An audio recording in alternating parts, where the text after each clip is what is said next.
Masechet Yevamot Daf Tzadik Tet 99. Nous commençons au premier mot de la page, Tanu Rabbanan. Là aujourd'hui nous allons voir plusieurs cas qui sont toujours dans les Ta'arovot, c'est-à-dire lorsqu'il y a eu des mélanges, deux enfants qui sont nés dans l'obscurité, où on ne sait pas c'est l'enfant de qui, par rapport au dinim de Yiboum et de Khalitza. La Gemara nous rapporte d'abord une braïta Tanu Rabbanan. Nous avons enseigné Yesh Choletz Leimo. Parfois un homme va faire Khalitza à sa propre mère. Bien que normalement, comme nous l'avons vu au début de notre Masechet, il y a 15 arayot, 15 femmes qui sont dispensées du Yiboum et qui vont même dispenser la rivale, leur rivale du Yiboum. Et bien là, parfois un homme fera la Khalitza à sa propre mère. Misafek, parce qu'il y a un doute, est-ce que sa mère, c'est la femme de son frère? Nous allons voir dans quel cas. Ou bien parfois la choto misafek, un homme fera Khalitza à sa sœur, parce qu'il y a aussi un doute, peut-être que c'est sa sœur qui est la femme de son frère, peut-être pas, est-ce qu'elle a besoin de faire Yiboum, Khalitza, nous verrons exactement le cas. Et les bito misafek, parfois un homme fera aussi Khalitza à sa fille, parce qu'il a un doute, comme nous allons voir. Ketzad. La Gemara reprend le premier cas. Un homme peut arriver à faire Khalitza à sa mère. Dans le cas de Imo, Veisha Acheret, sa mère et une autre femme, Velaem Shne Zecharim, qui ont eu deux garçons. Vechazru Vialdu Shne Zecharim Bemachba, et sa mère et cette autre femme ont eu encore deux garçons, mais cette fois-ci dans l'obscurité, dans une cachette. Et il y a eu un mélange, on ne sait pas qui est l'enfant de qui. Rachid nous explique, Rachid nous donne des noms. Rachid nous dit, Yaakov est marié à Rachel, et Yaakov et Rachel ont eu un enfant, Yosef. Ensuite, Chana s'est mariée à Réhouven, et ils ont eu un enfant, Chetzron. Donc nous avons, reprenons les termes de la Gemara, Imo, sa mère, c'est-à-dire cette Rachel, que nous verrons par la suite, qui est la mère du deuxième enfant, Veisha Acheret, et une autre femme, donc c'est Chana, Velem Shnez Charim, ils avaient auparavant deux enfants, donc Rachel avait Yosef et Chana avait Chetzron. Ensuite, Razrou Vialdu Shnez Charim Bemachbon, ils ont eu deux enfants, ensemble, dans une cachette, dans l'obscurité, et on ne sait pas qui est l'enfant de qui. Donc il y a deux enfants, un c'est l'enfant de Rachel, le frère de Yosef, l'autre c'est l'enfant de Chana, le frère de Chetzron. Ensuite, Yaakov et Réhouven sont morts. Donc maintenant, Rachel et Chana sont veuves. Yosef va se marier avec Chana. Uba bena shelzo venasaimo shelze. L'enfant de l'un, l'enfant de Rachel, Yosef, va épouser Chana. Et Chetzron, qui est l'enfant de Chana, va épouser Rachel. Ubena shelzo nasaimo shelze. Umetu belobanim. Et ensuite c'est Yosef et Chetzron, qui sont morts sans laisser d'enfants. Donc maintenant, nous avons vu dans ce cas-là que Yosef avait un frère, Chetzron a un autre frère, mais on ne sait pas qui est le frère de Yosef, qui est le frère de Chetzron. Cet enfant, sur qui nous avons un doute, est-ce que c'est le frère de Yosef ou pas? S'il est le frère de Yosef, il est le fils de Rachel. S'il n'est pas le frère de Yosef, il est le fils de Chana. De même, celui qui est le frère de Chetzron, c'est le fils de Chana. Celui qui n'est pas le frère de Chetzron, c'est le fils de Rachel. Et donc, puisque maintenant Yosef et Chetzron sont morts, ces deux enfants, chacun a un frère qui est mort et qui a laissé une femme. Chacun de ces deux enfants, dont on ne sait pas qui est l'enfant de qui, a une obligation de faire Khalitza à la femme de son frère. Mais comme personne ne sait qui est le frère de qui, donc, ces deux enfants devront faire Khalitza aux deux. Qui sont les deux? Rachel et Chana. Donc, il y a un enfant qui va faire Khalitza à sa mère. Parce que peut-être sa mère, c'est la femme de Yosef. C'est-à-dire, si l'enfant de Chetzron fait Khalitza à Chana, parce que peut-être, il ne sait pas, est-ce que lui est l'enfant de Chana, ou peut-être que lui c'est l'enfant de Rachel, il doit faire Khalitza à Chana. Donc celui on pense. On va lui dire, tu dois faire Khalitsa à Hana. Pourquoi? Parce que tu es peut-être l'enfant de Rachel. Il va faire Khalitsa à Hana, qui est la femme de son frère Yosef. Mais, peut-être qu'en vérité, ce n'est pas lui l'enfant de Rachel, c'est l'enfant de Hana. Et donc, il va faire Khalitsa à sa mère. De même pour l'autre, puisqu'il doit faire Khalitsa, aux deux, on ne sait pas qui est sa mère, donc il y a une des deux à qui il devra faire Khalitsa, qui est sa mère. Donc, donc chacun d'entre eux fera deux Khalitsot, une Khalitsa à sa mère et l'autre Khalitsa à la mère qui est peut-être l'autre, la Khalitsa, qui n'est pas sa mère, mais qui est la femme de son frère. Parce que si c'est sa mère, il n'y a pas de mitzvah de Khalitsa. Donc là, c'est juste Misafek, parce qu'on ne sait pas qui est sa mère. Maintenant, nous allons voir la Choto Misafek. Un homme doit faire Khalitsa à sa sœur Misafek dans un doute. Ketzad. Et là encore, Rashi nous donne un exemple. Sa mère, à lui, et une autre femme ont eu deux filles Bemachba, c'est-à-dire Bemachba, dans une cachette, et on ne sait pas, ces deux filles, on ne sait pas qui est la fille de qui. Donc nous avons quelqu'un qui a eu une sœur, mais il ne sait pas qui est sa sœur. Ubaou achem shelom otaem venasum. Et ensuite, il y a eu deux frères de cet homme-là, qui ne sont pas de la même mère, mais c'est vrai qu'ils sont du même père, et ils ont épousé ces deux filles qui ne sont pas leurs sœurs, donc ils pouvaient se marier, puisque nous avons en vérité une femme qui s'est mariée deux fois et un homme qui s'est marié deux fois. Donc là, nous avons les deux frères de cette personne, qui a eu donc une sœur, il ne sait pas qui est sa sœur, mais ces deux frères se sont mariés avec ces deux filles sur lesquelles nous avons un doute qui est la sœur de qui, ou Metou Belobani, mais les deux frères sont morts sans laisser d'enfants. Donc à ce moment-là, le premier, on a appelé Réhouven, devra faire Khalitsa aux deux. Pourquoi il devra faire Khalitsa aux deux? Puisqu'il ne sait pas qui est sa sœur. Puisqu'il ne sait pas qui est sa sœur et qui n'est pas sa sœur, donc c'est vrai qu'à sa sœur, il n'a pas d'obligation de Khalitsa, même si son frère est marié. Donc c'est sûr qu'il a un frère du même père qui est marié à une de ses sœurs à lui. Mais, donc une de ses sœurs de la même mère, pas du même père, puisque sinon son autre frère ne pourrait pas se marier avec sa sœur.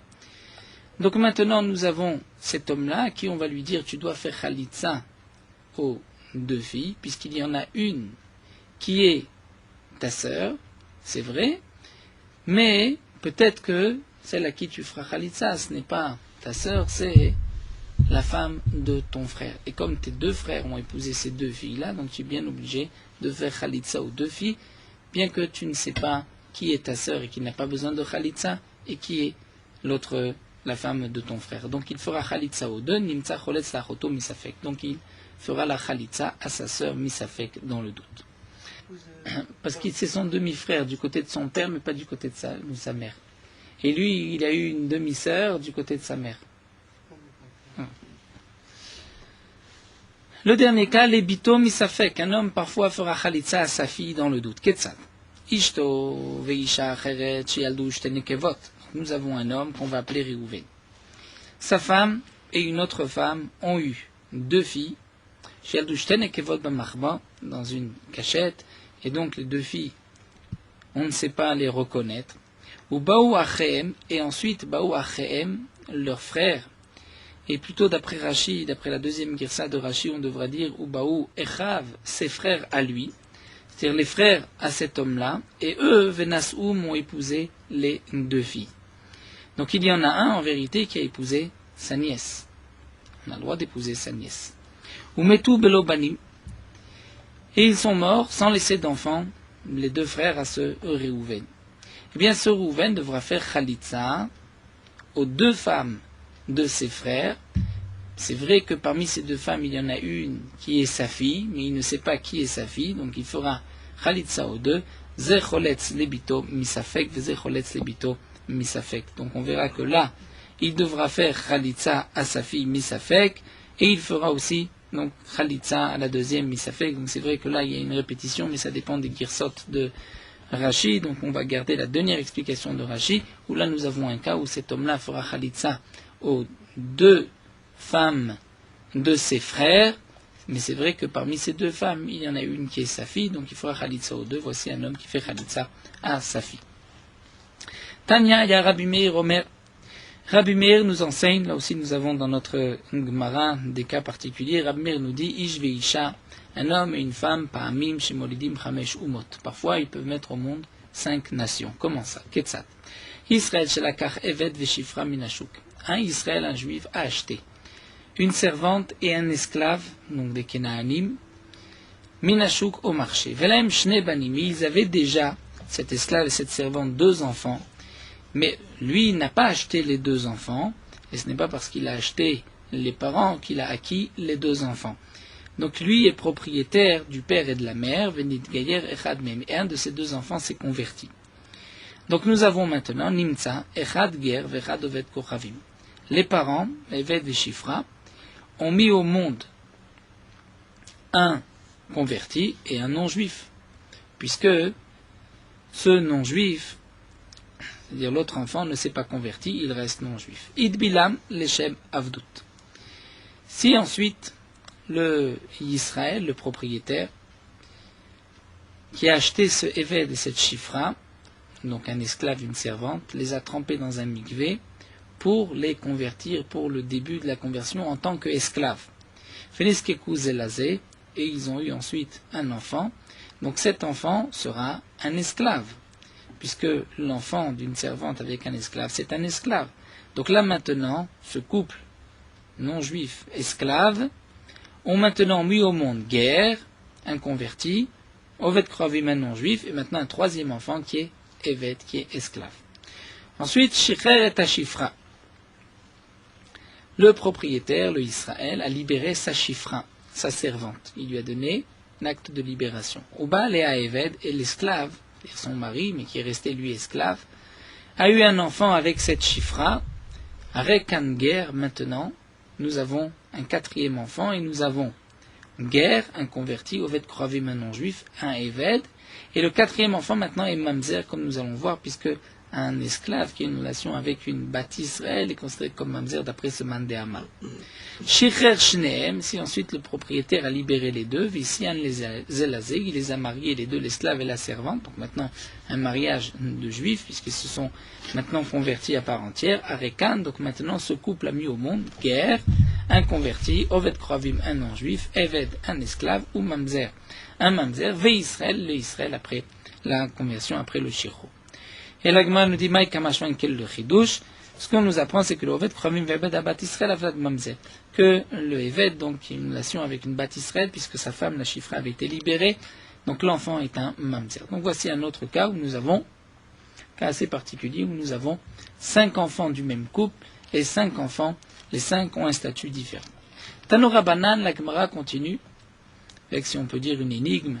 Yesh mocher et aviv le'agbot imoktubata. Parfois, un homme va vendre son père pour pouvoir donner l'aktuba à sa mère. De quoi il s'agit? Ketsa. Israël a kachevet v'shifra minashuk. Israël a acheté un esclave et une servante au marché. Velaem ben. Ils avaient déjà un enfant, mais cet enfant donc n'est pas juif et il n'est pas non plus esclave. Veshicher et ashifra. Le maître a libéré la servante, Vensa'a, et il l'a épousée. Ve'amad, donc même si c'est vrai, elle était avant mariée au Eved, mais lorsqu'elle s'est libérée, donc maintenant c'est une conversion, elle n'est plus mariée au Eved, le propriétaire peut l'épouser. Ve'amad, maintenant le propriétaire, c'est-à-dire le Israël qui avait acheté l'esclave et la servante, et qui a maintenant libéré la servante et qui l'a épousée, Hamad il l'a écrit, et Kataf kol nechasav lebna. Il dit voilà, je donne tous mes biens au fils de cette femme qui était une servante. Donc maintenant, l'enfant a reçu tous les biens du mari de sa mère. Et si maintenant le mari de cette femme, le Israël, est mort, par exemple, et donc maintenant tous les biens sont à cet enfant. Et parmi les biens de cet enfant, il y a aussi son père qui est encore esclave. Il fait partie des biens du Israël. Si la mère maintenant réclame sa ketouba, le fils qui détient l'argent du défunt va devoir payer la ketouba à sa propre mère. Il payera la ketouba des biens du mari de sa mère, puisque le mari de sa mère lui a fait don de tous ses biens, et donc il a une obligation de donner la ketouba. Et donc dans les biens de sa mère, donc dans les biens du mari de sa mère, ce que l'enfant a reçu, il y a son propre père qui est esclave. Donc pour pouvoir donner la ketouba à sa mère, donc il va vendre son père pour pouvoir donner de l'argent à sa mère en tant que ketouba. Et l'Agma nous dit, Maïk Kamashmulan, quel est le chidouche de cet enseignement? C'est simple, il n'y a rien de particulier, c'est juste logique. L'Agma répond, Kula Rabbi Meir Hi. En vérité, on vient nous enseigner que toute la Braïta sera Rabbi Meir. Plus haut, nous avons vu que c'était cette Tosef Tahaya Rabbi Meir Omer. Donc là, le chidouche, c'est que c'est la suite, c'est toujours Rabbi Meir. Et quel est le chidouche que Avda Metaltele? Puisqu'un esclave c'est considéré comme un métaltel, comme un bien mobile, eh bien Rabbi Meir pense que même les biens mobiles sont soumis à la ketouba. C'est pas seulement les terrains. Métaltele mishtabdel les ketouba. Ça c'est le chidouche que d'après Rabbi Meir, même l'esclave est soumis à la ketouba. Vi baitima, ou bien je peux te dire encore, akamashman anavda kemekarkaïdame, que on considère que l'esclave est considéré comme un karka, comme un terrain, et donc c'est pour cela que la mère peut l'esclave dans sa ketouba. L'esclave était hypothéqué pour la ketouba, puisque c'était comme un morceau de terrain. Et donc on comprend pourquoi le fils va vendre son père pour donner la ketouba à sa mère. La Mishnah continue, Aïcha shenitarev lada bevlad kalata. Là aussi nous avons un cas assez particulier. Une femme, shenitarev lada, son fils s'est mélangé, donc elle a accouché en même temps que sa belle-fille. Elle a accouché en même temps que sa belle-fille et les enfants se sont mélangés. Donc entre les enfants, il y en a un qui est l'oncle du second. Le second, c'est son neveu. Frère à son père. Higdilu ata'arovot. Si les enfants, donc on ne sait pas qui est l'enfant de qui ont grandi, venasu nashim, ils ont épousé des femmes. Ou metu, et ils sont morts. Maintenant, il y a une mitzvah de yiboum.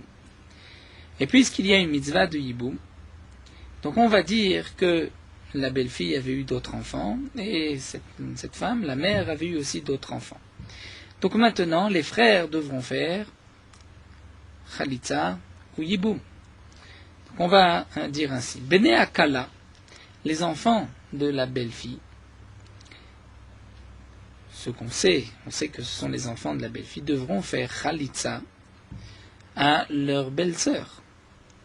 Mais ils ne savent pas qui est leur belle-sœur. Donc ils devront faire Khalitza aux deux, mais ils ne pourront pas faire Yiboum à une des deux. Pourquoi? Puisqu'il y a une des deux femmes qui est en vérité la femme du frère de leur père. Et la femme du frère du père est interdite. Donc on devra faire Cholsim velombiabmim. Les enfants de la belle-fille devront faire Khalitza aux deux femmes, et il n'y a pas d'Iboum. Ça fait que chez Achif. Parce qu'il y a un doute.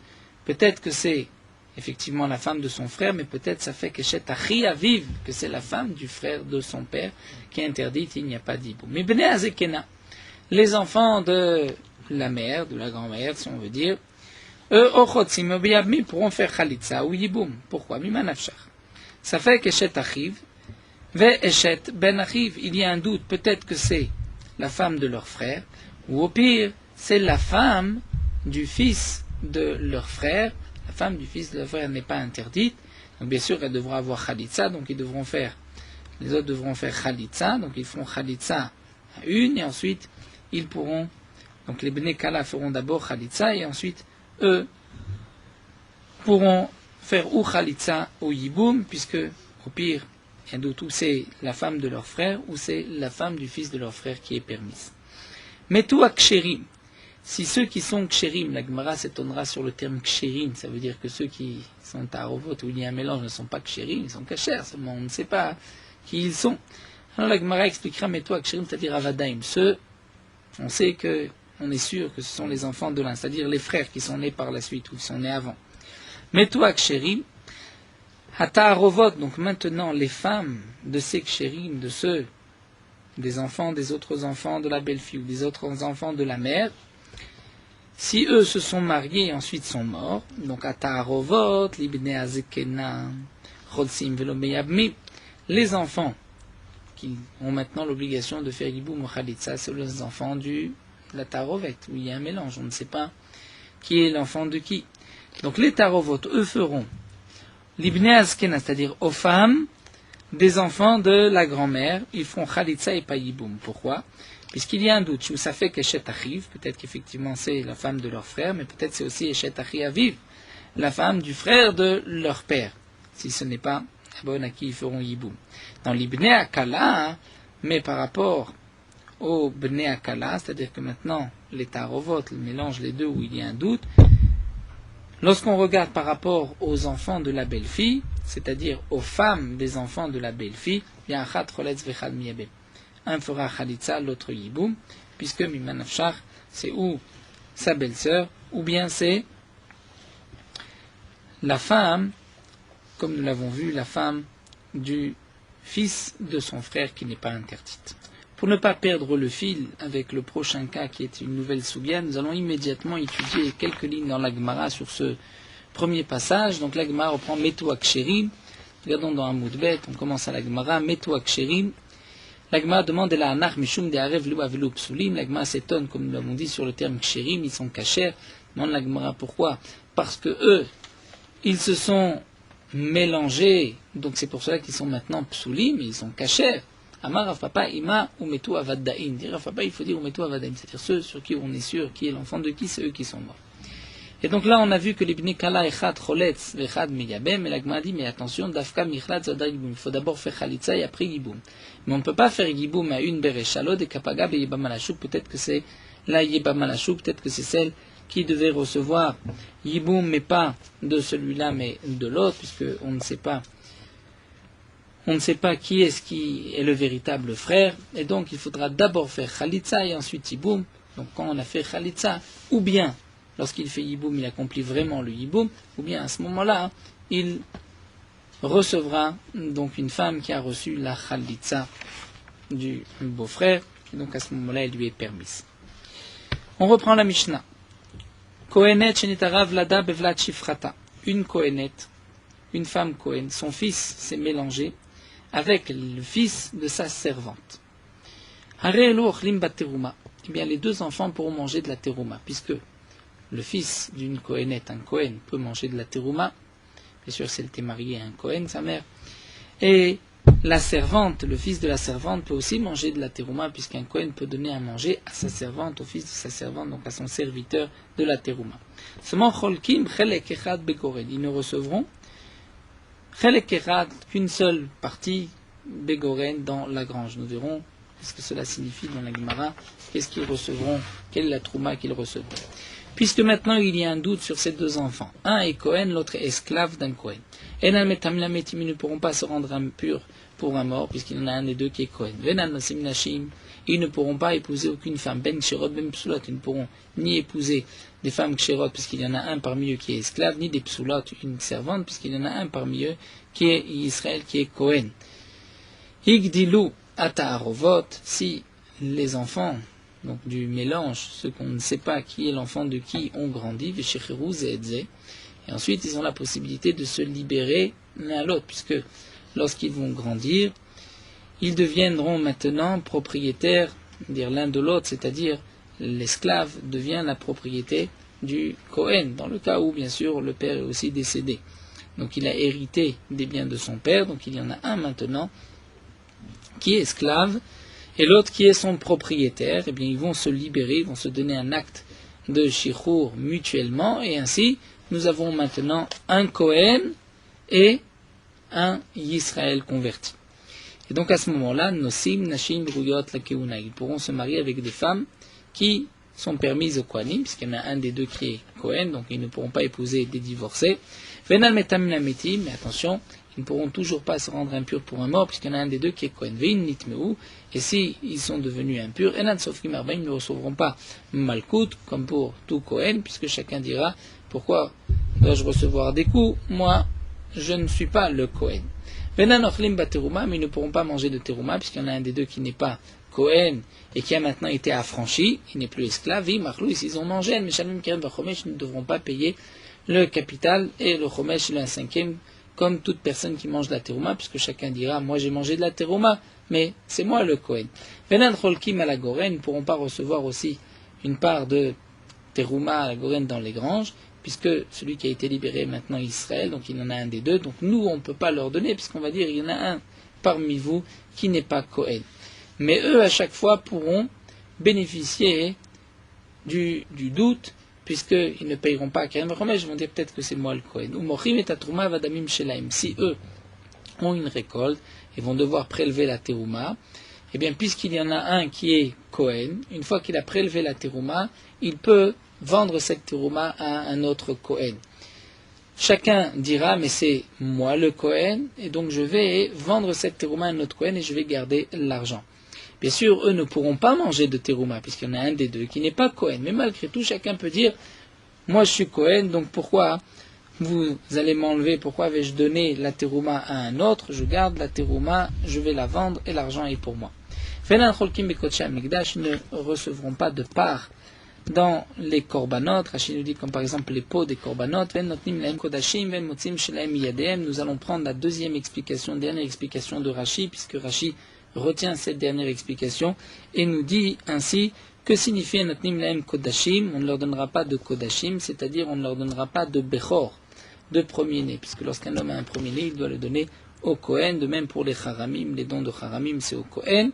Mais en motzim shelahem miyadehem, c'est-à-dire que eux pourront dire, mais nous sommes Kohen, donc leur charamim est pour eux. Et leur bechor sera aussi pour eux, seulement ils devront, comme nous le verrons par la suite, attendre qu'il y ait un défaut sur le bechor, et ensuite ils pourront le manger. Puisque le din d'un bechor, lorsqu'on a un premier-né, on doit le donner au Kohen, le Kohen va le sacrifier, il va manger une partie.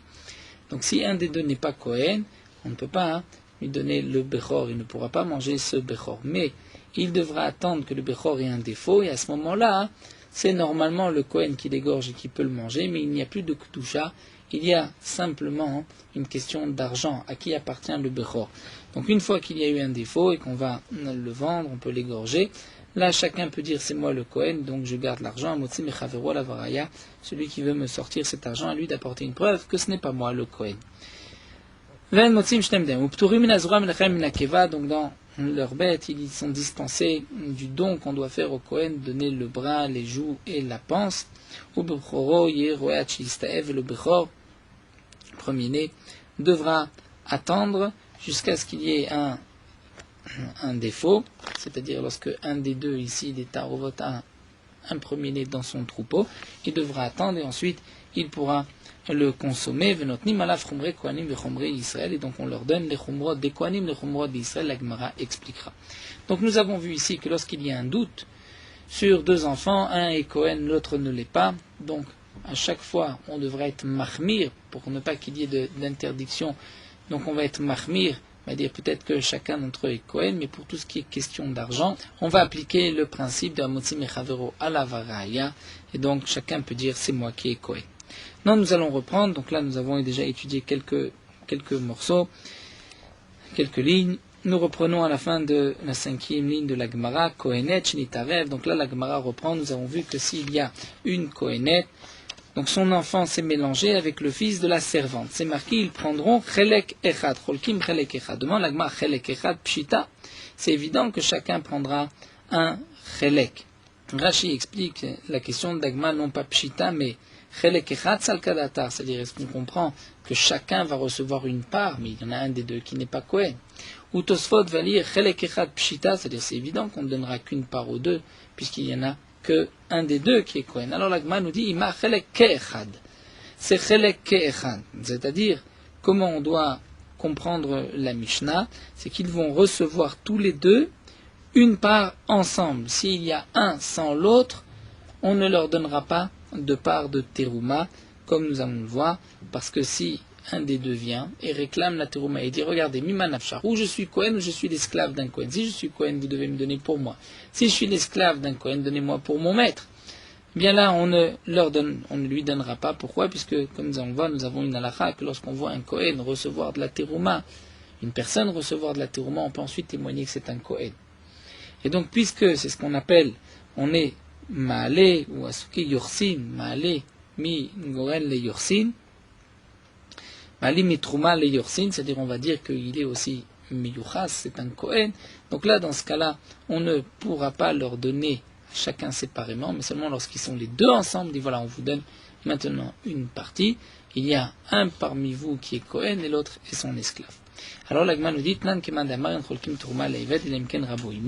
nous avons, si c'est ainsi, une Mishnah qui va comme ce mandama, comme celui qui pense qu'on ne donnera pas de terouma à un esclave, sauf si son maître est avec lui. Et Tania, comme c'est marqué dans la Braïta, on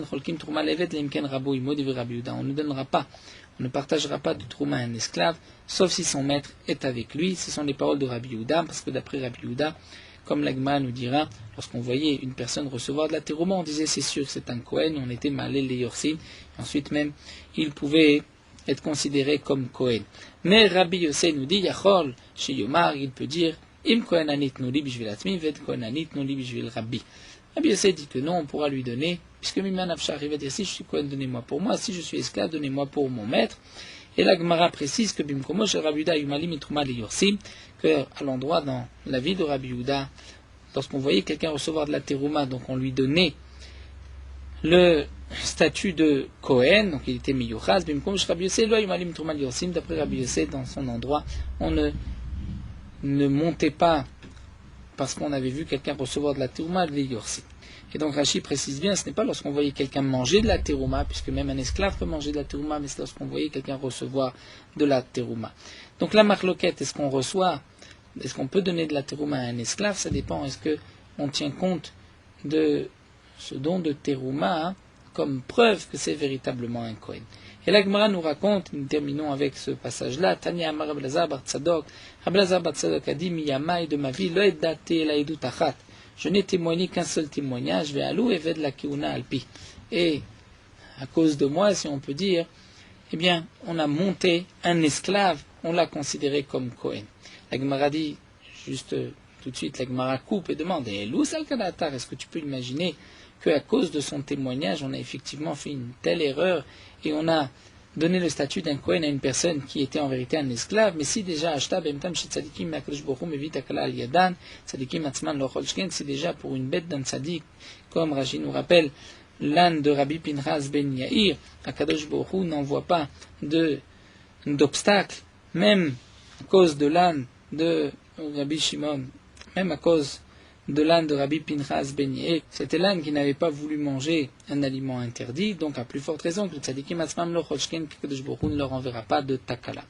Bien que Tosfot nous dit qu'on ne doit pas être gores, puisque ici le chacham n'a rien mangé d'interdit, donc normalement ce principe que Akadosh Baruch Hu n'envoie pas d'embûche à un tzadik, c'est seulement que le tzadik ne mangera pas quelque chose d'interdit, mais malgré tout Rashi maintient cette guersa.